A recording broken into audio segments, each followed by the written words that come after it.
शहरातील सौरभ भोंडवे याच्या संशयास्पद मृत्यू प्रकरणानं नवं वळण घेतलंय। या प्रकरणामध्ये वाल्मिक कराडचा हस्तक्षेप असल्याचा आरोप पीडित कुटुंबियांनी केलाय। या संदर्भात अंजली दमानिया यांनी एक्स वर एक पोस्ट केली आहे। तर पोलिसांच्या कारवाईवर प्रश्नचिन्ह उपस्थित करत वाल्मिक कराडच्या सांगण्यावरूनच गुन्हा दाखल करून घेतला नाही असा आरोप सौरभ भोंडवेच्या कुटुंबियांनी केलाय। माझ्या मुलाचा तलावात बुडवून त्याचा खून करण्यात आला। मुख्यमंत्री साहेब आम्हाला न्याय द्या अशी आर्तसाद सौरभची पत्नी आणि आईनं घातली आहे। माझ्या नवऱ्याला त्यांनीच मारलं। कशामुळे हे झालं असावं आणि काय घडलं होतं त्या दिवशी? कधी तुम्हाला हे सगळं कळलं? आम्हाला रात्री 6:14 कॉल आला होता त्यांचाच। त्यावेळेस खूप आरडाओरडा ऐकायला येत होता। माझ्या नवऱ्याला न्याय मिळाला पाहिजे। तो खरंच बुडालाच नाही सर। तो म्हणजे कधी पोहत नव्हता आणि त्याला पाण्याचं माहीतच नाही ना काही। बीडला राहिल्यामुळे काय माहिती असं खेड्यापाड्याचं काही।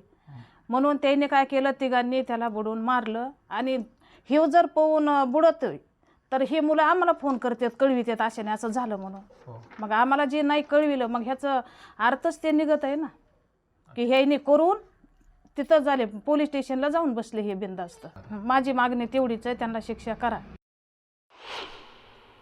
वाचवायचा उद्देश असाच असेल की त्या आपल्या समाजाची मुलं आहेत ही, आणि आता घडून तर गेलंय असं त्यांना वाटलं असेल, हेही नोकरीला आहेत असं त्यांना वाटलं असेल, म्हणून त्यांनी वरदहस्त कोणाला तरी किंवा एखाद्या इथल्याच पुढाऱ्यांनी कुठल्या तरी वरिष्ठ पुढाऱ्याला फोन लावला असेल आणि त्यांनी मला वाटतं केदार साहेबांना फोन लावला असेल। कोण आहे ते नेमकं, काय स्पष्ट सांगा। आता स्पष्ट म्हणण्यापेक्षा मला तर असं वाटतं की वाल्मिकांनाचाच फोन गेला असावा, कारण त्याच्याशिवाय तर हे ऐकू शकत नाहीत PSI, कारण हे त्यांच्याशिवाय कोणाचं ऐकतच नाहीत। आणि मला असा संशय आहे की त्यांचाच फोन आला असावा, म्हणून एवढं हे डिरिंग केसात आम्हाला बोलत होते। तर सौरभ भोंडवे मृत्यू प्रकरणाचं कराड कनेक्शन नेमकं काय आहे ते आपण बघूयात ग्राफिक्सच्या माध्यमातून। कराडचं नाव घेतलं जातं या प्रकरणामध्ये। 13 ऑगस्टला सौरभ भोंडवे मित्रांसोबत उखंडा तलावाजवळ गेलेला होता आणि त्यावेळेला संध्याकाळी 6:14 आईसोबत शेवटचा कॉल त्याचा झाला। नेटवर्क नसल्यामुळे नीट संवाद त्याचा झाला नाही आईसोबत। आईला त्याने शेवटचा कॉल केलेला होता आणि रात्री 9 वाजता सौरभ हरवला असल्याचा वडिलांनी फोन आला। वडिलांनी तसा फोन केलेला होता। तर मित्र सौरभचे कपडे घेऊन पाटोदा पोलीस स्टेशनमध्ये गेले होते आणि सौरभच्या मित्रांनी त्याच्या वडिलांना कॉल केला नाही अशी माहिती आहे। तर 13 ऑगस्टला शोध घेऊन सुद्धा सौरभचा मृतदेह सापडला नाही। तात्काळ पोलिसांकडून तक्रार दाखल करण्यास नकार देण्यात आला।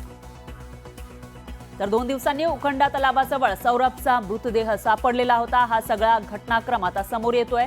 13 ऑगस्टला नेमकं काय काय घडलेलं होतं ते आपण बघतोय। 4 दिवसानंतरही पोलिसांकडून तक्रार नोंदवण्यास नकार देण्यात आला होता। तर तब्बल 5 महिन्यानंतर जानेवारीमध्ये वडिलांचा जबाब घेण्यात आला।